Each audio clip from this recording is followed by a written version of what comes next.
من التاريخ عبرة، وابدأ الرحلة بعبرة، واجعل الإيمان زادك لو سقاك الوقت مرة، لو سقاك الوقت مرة. الحياة هذه مشاهد، والمطر يبدأ بقطرة، والبشر مؤمن وجاحد، والثمر في الأصل بذرة.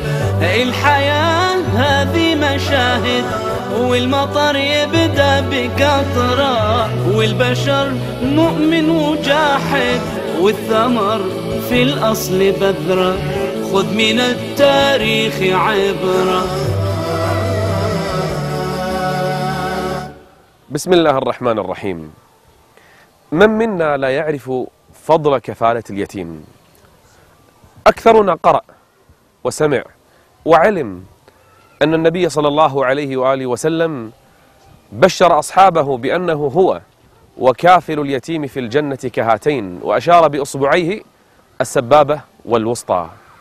أكثرنا سمع بفضل كفالة اليتيم، منها حديث النبي صلى الله عليه وآله وسلم الذي قال فيه: خير بيت من بيوت المسلمين بيت فيه يتيم يحسن إليه.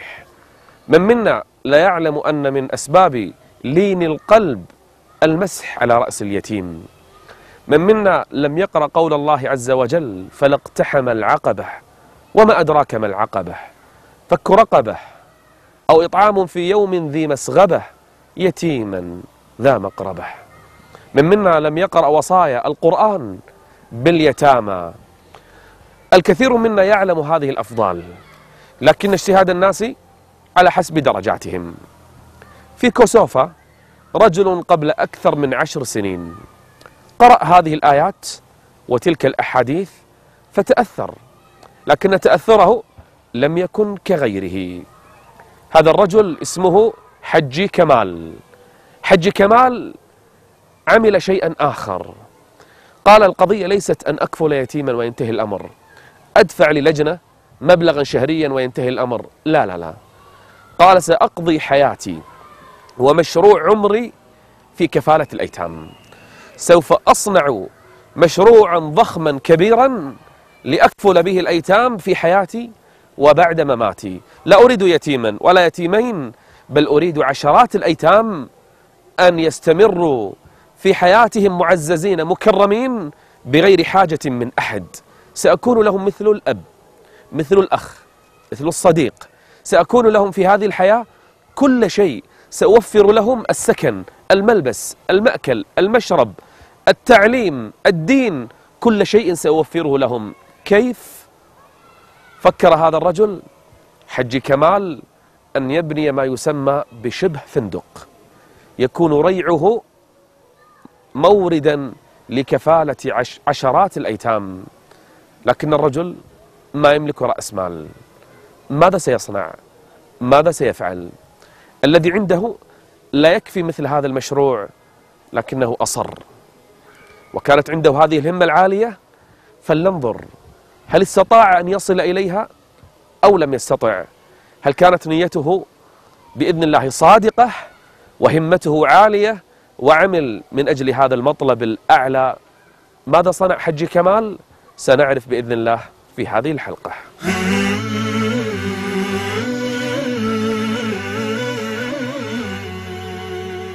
يتيم واليتيم كما تراني طوال الدهر هم وانطواء. صرخت أنا اليتيم كفى شقاء، فمن هول الشقاء شكى الشقاء. فجاوبني من الأعماق صوت: دواليك البكاء، لما البكاء؟ فكم صنعت أيادي اليتم مجدا، وعند الله في ذاك الجزاء.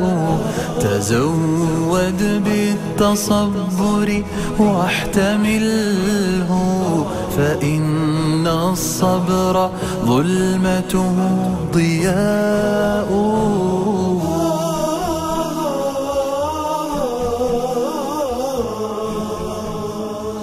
السلام عليكم. وعليكم السلام. هلا حجي كمال. السلام. بارك الله فيك. الحمد لله الحمد لله. ما شاء الله ما شاء الله ما شاء الله. ماذا يصنع الأيتام؟ ماذا يفعلون؟ يفطرون ها؟ ما شاء الله ما شاء الله. كيف حالكم؟ الحمد لله ما شاء الله. جيد جيد. سيني مير ما شاء الله ما شاء الله. واو يا حلاوته شلون تستحي ما شاء الله ما شاء الله. تشكيها من انتي؟ ها؟ يلدز. يلدز لا يلدز. وهذه ها؟ كانيتا تي جمال جمال ما شاء الله. أويس. حقيقة الواحد يشعر وهو في هذا المكان بإيمانيات بروحانية. أعتبر هذه من أسعد أيامي في التصوير. أشعر بروحانية إيمانيات. أمسح على رأس اليتيم أشعر بشيء يحصل داخل قلبي. حديث النبي عليه الصلاة والسلام والصحابة عندما قال امسح على رأس اليتيم يلين قلبك، اي والله هنا يلين قلبك بالمسح على رأس اليتيم. جزاك الله خيرا يا حجي كمال ما شاء الله. يتيم واليتيم كما تراني طوال الدهر هم وانطواء.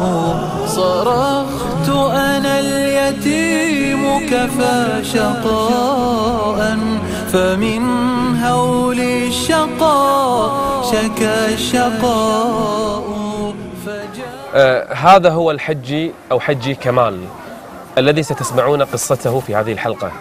قصة مثيرة غريبة، أنا شخصيا أتمنى أن أقتدي به فيما فعل. مرحبا حجي كمال. أهلا وسهلا. بارك الله فيك. أهلا وسهلا. حجي كمال، أنا بودي أسألك سؤالا في البداية. لماذا اليتيم بالذات؟ لماذا ما اهتميت في مشاريع أخرى، في حفر آبار، في مساجد، في أي شيء من أنواع الخير؟ لما اليتيم بالذات؟ Po, sebepi është shkaku që ja kemi fillu vetëm me punu për jetima është hadithi pejgamberit sallallahu alaihi wasallam, ku thot se kush e përkthel jetimin dhe i ndihmon jetimin është barabar me mua në xhenet. Kjo është sebepi. كيف فكرت في المشروع وكيف بدأت به؟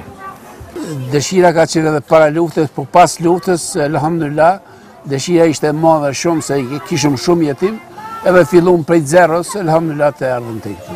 هل كان عندك أموال وأرصدة وعندك خير كبير حتى تبدأ مشروع مثل هذا؟ مشروع مجازفة فيه يعني. Ne lek këtë punë kemi nis me 8500 marka pas luftës.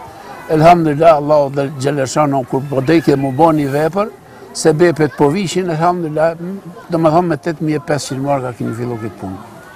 طيب اشرح لي المشروع. كيف ما هو هدفك في المشروع؟ كيف خططت له؟ كيف بدأت في المشروع؟ Po fillimi ishte me njerë pas luftës, e morëm këtë vend, një shtëpi ishte e vogël, dhe në atë shtëpi mandej fillum e rënum, u zgjanum, a qëllimi ishte që jetimat mos t'i lëm rrugëve edhe të kujdesemi për ta, se pas luftës ka pas mbi 6000 jetima në Kosovë. طيب كيف بدأت أقصد يعني بالمشروع نفسه؟ هل امتلكت الأرض، اشتريت الأرض، ثم كيف بنيت هذا البيت كله، السكن كله؟ هل أنت لوحدك؟ أحد ساعدك في المشروع؟ Dëshira ishte e madhe që bëjmë diçka për jetimin.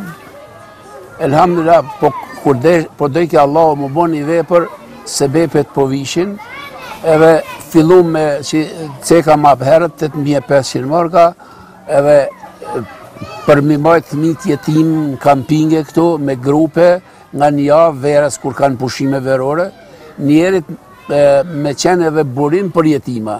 E tash të kemi mundësi, edhe jemi të i majtë 65 jetima, nga 30 euro çdo muaj për këtu, për fitimit këtujt. Pas luftës, këtu në vitin 2000, e kemi majtë një shtëpi është aty, me qira, 2 muaj jetimat i kemi majtë.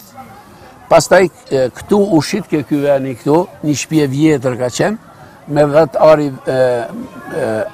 vend ose 100 metra katror, 1000 metra katror, shtëpia vjetër, po elhamdulillah aty bojmë në kampinge 2 vite, mandej e prishëm ata, fillum me ndërtue gadal, edhe pse nuk kishëm mundësi, s'kishëm mundësi mjete, po elhamdulillah Allahu xhaleshon i qoj sebepet, edhe e ndërtumat, mandej këtë pjesën e blejtën plus për një sërbët, e tash që kemi arë në këtë fazë.